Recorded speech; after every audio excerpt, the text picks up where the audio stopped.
Here on the Titan Voltage channel, I teach you how to be a successful technician in the 12-volt installation industry.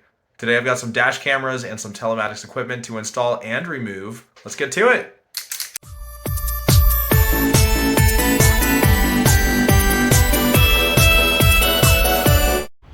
Alright, got a 2014 Ram 1500. Going to do a dash cam installation and a GPS installation and remove the old system that has been installed. So when you get to the vehicle, I have it running right now. You obviously want to do a pre-check and note any anomalies. There's a low tire pressure indicator illuminated. Test the horn, test the blinkers, test the automatic windows, power windows if it has it, test the radio, test the HVAC, just do a general pre-check of the vehicle, inspect the windshield, make sure there's no cracks on it. That's especially important. So check all the systems and features of the vehicle. I'm going to go ahead and turn it off. Alright, so I'm kind of doing this with one hand, obviously, so there's going to be breaks in this video where I have to use both hands. And then, alright, so obviously there's many different ways. Don't make fun of me because of my cheap tools. You know my tool philosophy. For what I do, I don't need to impress anyone necessarily on a job site with a name brand thing. I'm trying out this cheap impact driver, the Hyper Tough brand from Walmart. It's a brushless motor. I'm trying it out. My tool philosophy is whatever will do the job without compromising efficiency or quality, I'm gonna try it for the lowest cost possible. So like, this is my poke tool from Harbor Freight. This is my brushless 12-volt impact driver from the Hyper Tough Walmart brand. I'd never seen one before until like a month ago, and I'm like, you know what, let me give that a shot. I like the small battery profile on it. Again, it's 12 volt. There's my panel popper from Harbor Freight as well. The only thing I don't skimp on is my high quality tape. I get 3M Super 33 Plus, because again, I use the cheapest tool I can without compromising quality or efficiency. And in the case of tape, you are going to severely compromise quality by using a cheap tape. So I have to use the best tape I can find for the best price in order to do the best quality work when it comes to tape. So, alright, so there is an existing system installed. It is a 3-wire Cal-Amp LMU2630 system, and I'll show you what that is. So, the people that installed this system have done so at different points and methods, and some are less desirable than others. This is kind of a crap install. Look how the fuse holders, this is what the existing system looks like. The new system's plug and play, but this one's hardwired. Look at the existing fuse holders. They're just loose, flopping around. No bueno, okay? And on some of the vehicles in this fleet, they've made the connections here at the firewall plug going through. Thankfully made on the vehicle side of the firewall plug. You know, on these Rams, I prefer to actually go to these plugs. Again, the hardwired game, there's going to be 3 wires typically, power, ground, ignition. Now on this type of Ram, I just know from experience, and I would use my meter to test it obviously, one of these wires on this plug are going to be a good, I think that red thick one is going to be a nice 12 volt constant, and I think one of these, I would use my meter to test it. I think one of those would be a good ignition 12 volts, meaning if you're going to do a 3-wire install, you want to use a true ignition signal that is 12 volts when you have the key in the on position. If it's a push button, it's a little bit different, but even a push button has like 1 push for accessory, 1 push for run, and then push. Now, if you have the brake held in, it'll bypass all that and go straight to start. But if you have a traditional key, like one click backwards or forwards is typically accessory, like your radio. Whereas, you know, if it has a backwards accessory, then it's one click forward is your run. If it's 2 clicks forward, then 1 click forward is accessory, 2 clicks forward is run. But basically, a true ignition, you only want it to read 12 volts when the key is in the on or run position, and then you want it to maintain voltage while you crank. If it drops to 0 while the engine's cranking, then it's not a true ignition. Okay, all right, 1 second. Okay, so enough of this. All right, so that's usually where I go for a 3-wire connection. I'm going to cut the zip tie here. I usually go to these plugs if I'm going to do a 3-wire connection. So I don't think the person that installed this really knew what they were doing. I don't think that they have been in this industry. Is this just screwing? Let's see if this just pops off. It does just pop off. Yeah, they obviously don't know what they're doing, because this is what the LMU2630 looks like, and quite frankly, that's a horrible installation location, because it's low in the dash. This has a cellular antenna and a GPS antenna inside internally in the unit. So this unit needs to be, typically you want the white label facing the sky, and you want it as high in the dash as possible with only plastic and glass above it. You want to conceal it, make it discreet. You don't want any wires visible. Make it clean, but white label needs to be up because that's the antenna orientation. It needs to be as high in the dash as possible with only plastic and glass above it. You don't want to put metal around it because it might obstruct with the signal. It also has an accelerometer in it, so you don't want to let it be loose. It needs to be secured with zip ties. I'm going to clean up these wires, but I need 2 hands to do it. These are the old wires for the unit. For now, for my purposes in the video, I'm just going to snip them. Make sure you do not snip them together. The black wire is ground. It should go to a good chassis location. That's another thing that they didn't do right with this install. It looks like they hardwired the ground to another wire, which again is not the right way to do it. I'm gonna go with this person didn't really know what they were doing. Now, if you're gonna cut an old wire for an old system, make sure you disconnect it from the power source before you cut it, because in the process of cutting it, your flush cutters, as they cut through the wire, will short the wires. So you want to make sure that the cable's not charged or energized while you're cutting it, because you will short it and you'll pop some fuses. Okay, but in this case, I disconnected it from the original source right here before I cut the wire. Okay, so I've removed the old unit. That was easy because it was improperly installed. Okay, and that panel's back. Now, little tip on the again, this video is going to be in sections for things that I need to do with 2 hands. I'm going to route the camera. I'm going to install it up here. It's only a forward facing camera, so I'm going to go right here and I'll show that. If it was dual facing, both driver facing and road facing, I'd put it here underneath the rear view mirror. Since it's only forward facing, I'll put it over here to the left of the frit. This black dotted stuff is the frit. Okay, now on this A-pillar here, we need to take this off. There's 2 bolt covers. Now, the way I like to remove these, you can use a razor blade. The important thing is use whatever method will cause the most minimal marring of the plastic. So these ones are secured like at the top, and they're just loose. They hang in there. There's like a 10 millimeter socket in this bolt cover, 10 millimeter bolt in this. So there you go. I've got these out now. So now I'm gonna unscrew these 10 millimeter bolts. Give me a second to do that. Actually, let me try it with one hand. I don't have my full, I've got a different toolkit that I'm using today. So, got my 10 millimeter.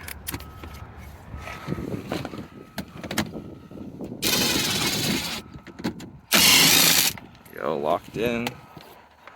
Put your bolts somewhere, either in a magnetic tray, somewhere you're going to be certain not to lose them or misplace them, because that is one of the absolute worst things you can do in my estimation. So I always put my bolts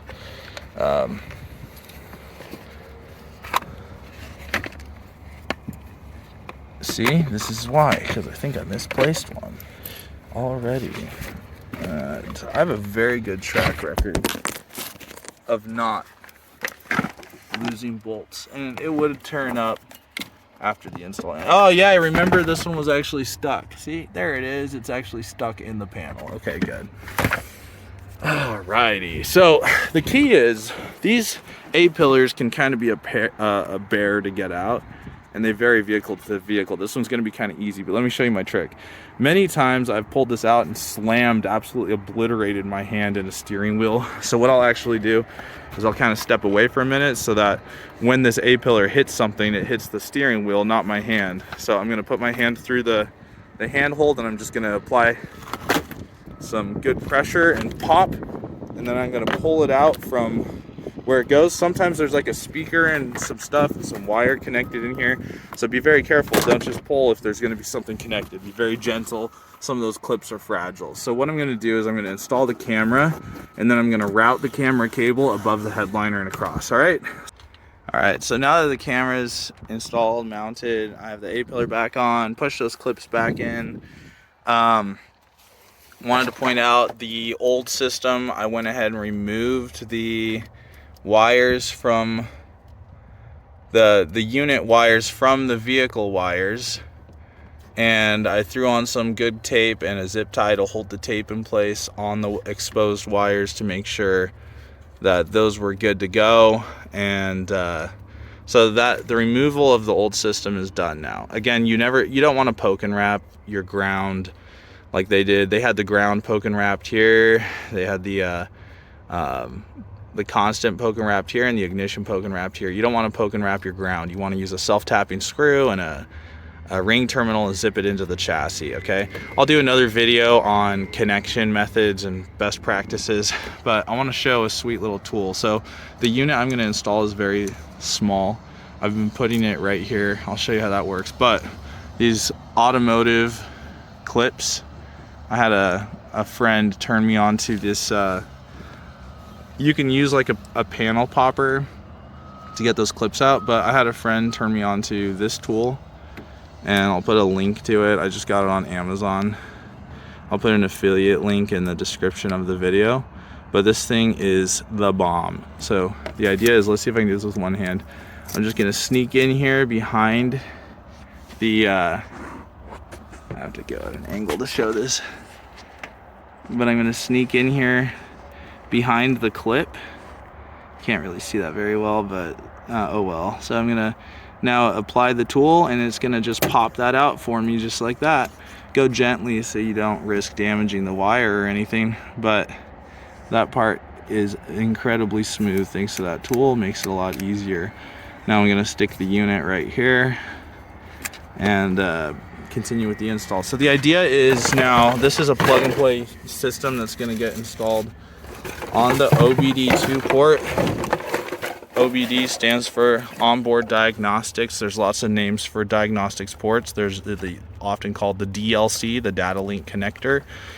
The OBDII port, this style is like a push-in, clip-in. So depress those clips and this thing will come right out. An OBDII port has 16 pins on it, shaped like a trapezoid on light-duty vehicles. On heavy-duty vehicles, like Freightliners, Kenworths, look at that little OBDII port. This one's kind of buggered up. That sucks. But those pins are empty, which is nice. So I don't think it's not gonna mess us up functionally, which is nice. But my system, both the camera and the unit, are going to get plugged in to that. And I'm gonna get these harnesses out. Let's see if I can do all this with one hand. I don't think so.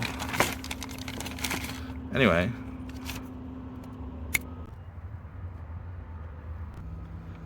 Boom. Too easy. Got the camera cable. It's going to plug in there. So this middle plug is actually the camera OBDII connector. This one's the factory OBDII connector. This one's the camera OBDII connector. The final connector here, these are 3 connectors mashed together. This is the unit harness. I threw a zip tie around this to keep it secure and in place. This end of the pigtail is going to replace the factory end. Just like that in this port. Push it in so that it clips in. Try to remember which shape of the trapezoid goes in. But ultimately, whichever way it fits best is the right way to do it with that style of connector, honestly. So this is gonna get zip tied up in there. And all right, so what have I done here? So this is the unit. It's very secure, it's not going anywhere. So there's a zip tie that goes around the connector, around the whole unit. You can barely see it, but it goes all the way around. There's 2 little slits that it goes through here, keeps it all secure. Then there's another zip tie that I put around that metal that was there, and the unit is butted up against this on the top. It's held in place by a zip tie that catches underneath the unit here at the middle to keep it in place. There's no tight bends on this cable. It is secure, and that's where I mounted the unit. And then if you come through to the wire side, here's the replaced diagnostics port. And you look from this side, here is where I zip tied and mounted the connectors. And then the harness, the wire bundle, is bundled and just tucked in to this pocket and zip tied securely. So clean, out of the way, everything's nice. I'm gonna button this back up now. All right, got that panel back into place, got the screws in, have the unit and wiring securely fastened. There's the replaced diagnostics port. Make sure you get the clips in all the way, do a little push test on it to make sure it's not going to pop out. And there's the unit, there's the camera. Check the adhesion of the adhesive, make sure there aren't any bubbles. And then after you're done, I mean, this is the end of the hardware piece. Now just do your verifications. Ideally, you would have verified the camera angle before you adhered it to the windshield, to save yourself a lot of trouble from trying to adjust and messing with adhesive post install. So anyway, those are the considerations. There's a lot of other things to think about. Make sure you keep track of all your screws, do a nice quality install. I'm going to put this panel back. Notice the last installer left this weather stripping pinched behind the panel. Tisk, one of my biggest pet peeves. So this panel has a little lip on it that needs to go behind the kick plate.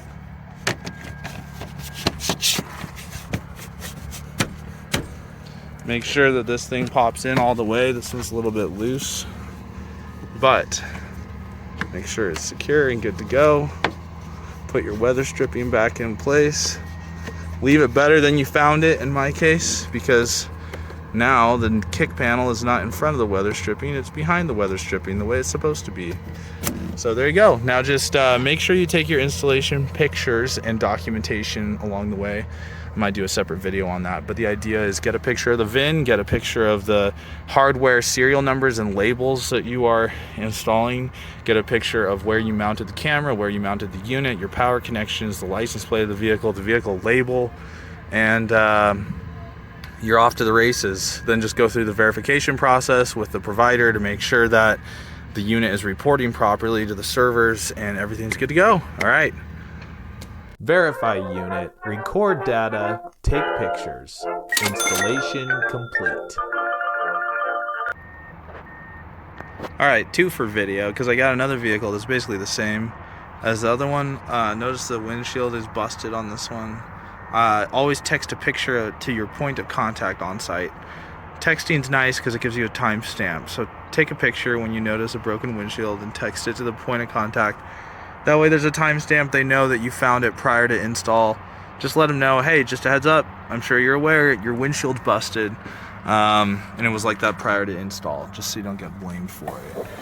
Now, on this one, a lot of the competitor or old hardware that I'm replacing, for some reason, was installed underneath this center thing here. You'll find the unit down here, but this one, that is not the case. I'm just saying, if you're ever doing one of these and you can't find the unit in any of the conventional spots, check up here, because I think stereo installers like to seem to put those boxes there.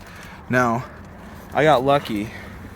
This unit was actually Velcro installed and adhered up on an air vent behind the instrument cluster. I was actually able to reach up down in this area. I was able to reach up and remove it without having to take out the instrument cluster. But if you do take out the instrument cluster, it's just on this model of Ram, it's 4 screws, and this thing just pops out, and then there's like 2 or 4 screws holding the instrument cluster in, and the whole thing comes out and you can access behind it. I want to show on this old unit, this one's better because the unit was placed in a better location, but in some ways it's worse because the last one had soldered connections, even though they soldered the ground to a wire, which is stupid in my opinion. It was better because the connections were better. This one, quite common with like stereo installers, they used what are called T-tap connectors. Now the nice thing is they actually used a self-tapper screw with a ring terminal on the chassis right there for the ground. You can see this is the ground. Let me see if I can refocus my phone here. This is the ground on a ring terminal. So I'm gonna go ahead and take that out. That was better, at least, than the last install. So it was screwed into that area, which is a decent ground. There's the ring terminal and the self-tapping screw that came out. Now the big no-no is I like where they connected these better. Those are where I typically connect them. Ignition here on this pink wire on this upper plug, constant on this red wire. The thing I do not like though is the T-taps. This is a T-tap connector.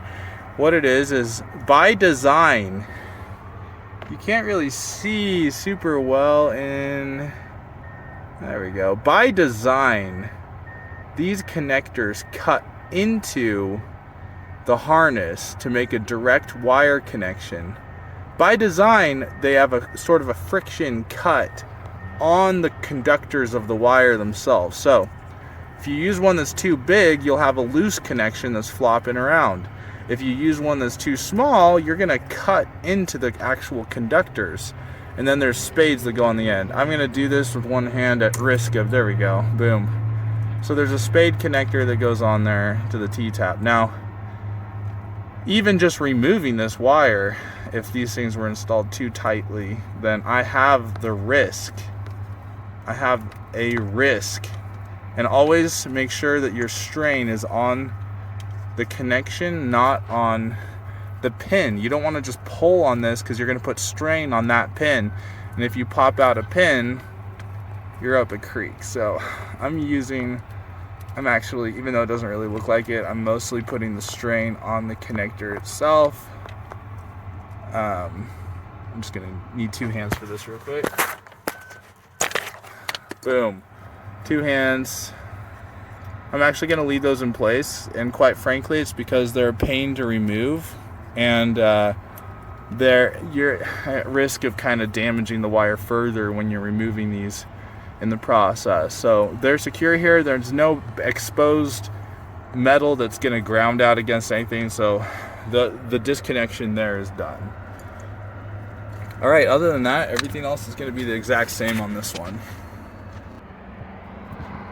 Other than this connector here was already popped out on this vehicle. That's the other Only other difference. And I can also answer my question because I haven't popped out the factory OBDII port yet.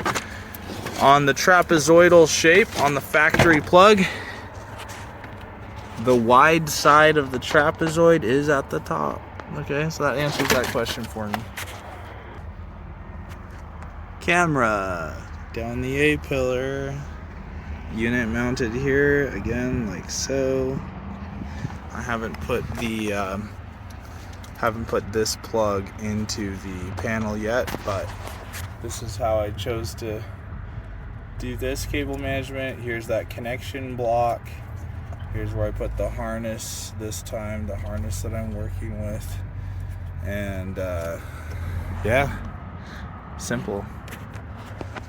Verify unit, record data, take pictures. Installation complete. Alright, now we have a Ram van and no rear view mirror to get in our way, so that's nice. I'm going to put the camera, it's only forward facing again, so I'm probably going to put it right here to the left of that bolt. On the vehicle side, it's a little bit different on these vans. If I need to take this apart, I'll show you how to do it. But if they installed the old system where I would install the system, that wouldn't be necessary. Let's find out if they did.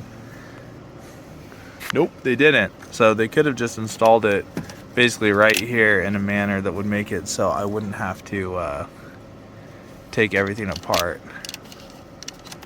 I mean, honestly, I don't really see evidence of a 3-wire connection here, so I'm sure that there is a system though, so let me do some investigative work and find out if it's there. If you do have to take this apart, there's actually a pretty nice area to mount units behind here, but to get into it you just need to take out this screw, you need to take out this screw,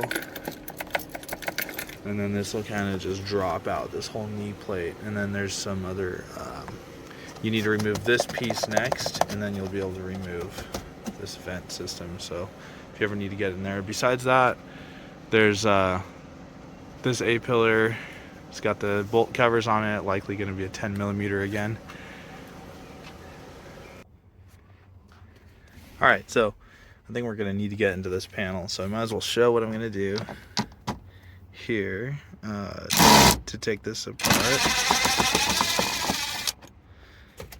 And no, I was not at risk of stripping that screw because I was hardly applying any pressure to it, so sorry for the bad camera angles. I mean, granted, maybe not applying to enough pressure would lead to it stripping.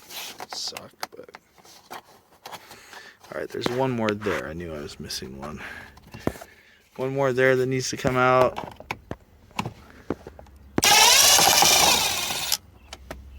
On the side, okay, so those 3 screws. Again, keep close tabs on those screws. Alright, boom. Lowers just like that. And look, a floating, what's that, like a hex head or something? Just found that sitting there. Wasn't mine. See, someone didn't keep track of their screws, evidently. Alright, now I still do not see evidence of a 3-wire unit. I don't see a harness. I don't see anything on this. This isn't a 3-wire harness. Evidently there is a unit on here, because I believe this system, this vehicle was being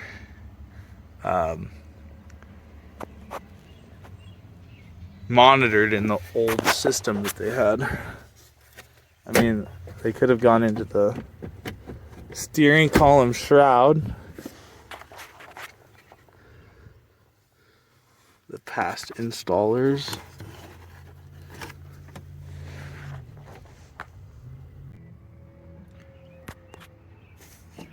Boom, lifted this up. There is the unit that we need. It is the droid I'm looking for. You can't really see it in this image, but the old unit is right there under the instrument cluster. So I'm going to take out a screw here and a screw here. Alright, got those screws out. This thing should just pop up now. Now you can see better. Boom. This is the unit. There it is. So now it's just a matter of finding out where they wired it. So I'm going to follow that wire harness down there. Let's find out. Alright, the harness comes from up here. I followed it and it goes down into the steering column shroud. So I'm going to need to take this off. Alright, so conveniently, that random screw that I found was actually missing from the steering shroud, because they all look like that. So good, I can put it back and leave it better than I found it. There's a screw here, screw here, screw here, screw here, and then this thing should just snap off with a little bit of encouragement. Boom. Just like that. So, haha, the T-tap offender strikes again. More T-taps. So they've got both of the, connectors attached to the ignition switch. Again, this person gave themselves quite a bit of extra work. Let's see where they put their ground. They didn't need to do any of this, in my opinion. And then they grounded it. I don't know if you can see it there. How nice. They grounded it there to the like the steering column sort of mounting chassis. So I mean, it's a good ground point, but it is kind of difficult to get into. So I don't think they really did themselves any favors. Anyway, fun. We'll get all this reversed. Alright, so that's out now. The wires are off. I made the executive decision because of the angle at which they put that self-tapper in there. I would have had to have removed a whole bunch of other panels. So I cut off the ground wire at the ring terminal insulation. It's not going to do any harm to leave that there. So it was a decision between that and I mean, I guess I could get in there and undo it by hand with a screwdriver. I might be able to do that, but this shroud is mostly in my way. Camera mounted here.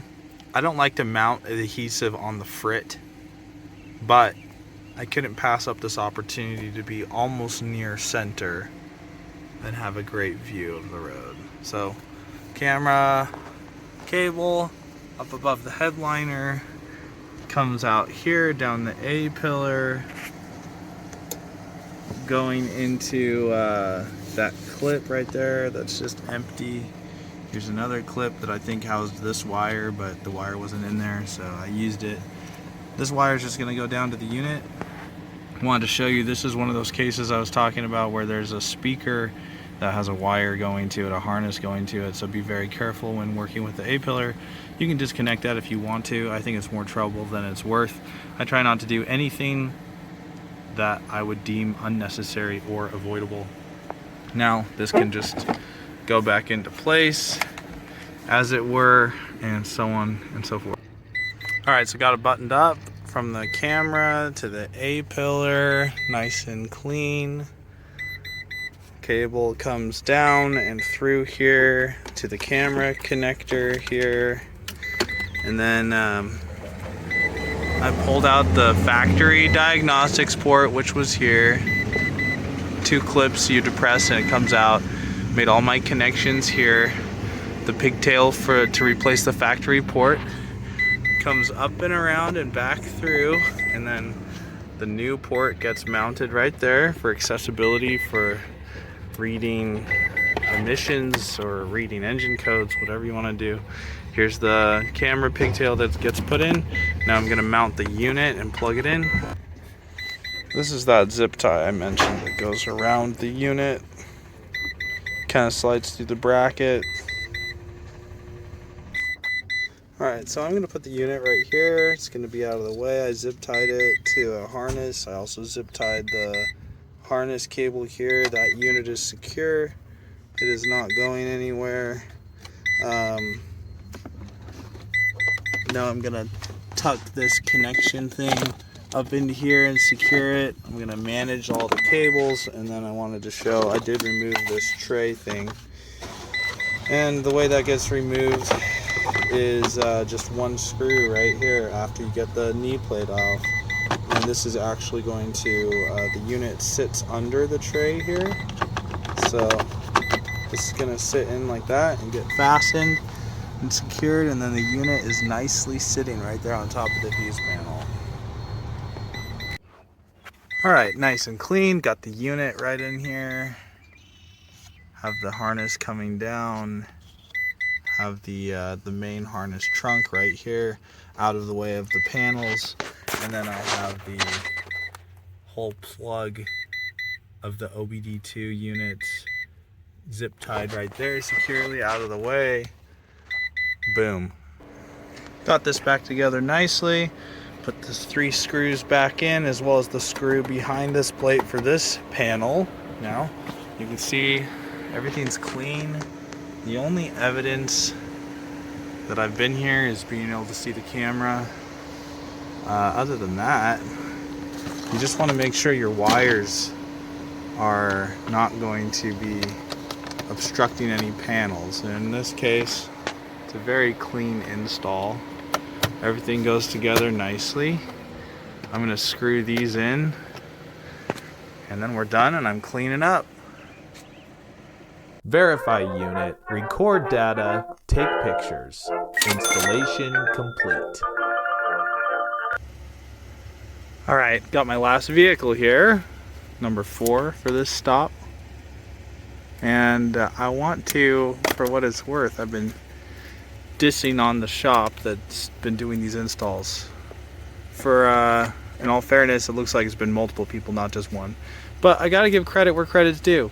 Other than this guy didn't use 2 zip ties on his poke and wrap. Other than that, it's a clean looking install. Nice ground. The unit was placed high in the dash. It was nice. So credit where credit's due. Alright, here's the final install I did. Camera, same place. Everything largely just in the same place. I buttoned it up before I remembered to take a final video. So let me see if I can angle in here. There's the harness, and here's the, can't really see it, but the connection for the units is in there too. But again, nice and clean, and we're done. Time to verify. Verify unit, record data, take pictures. Installation complete.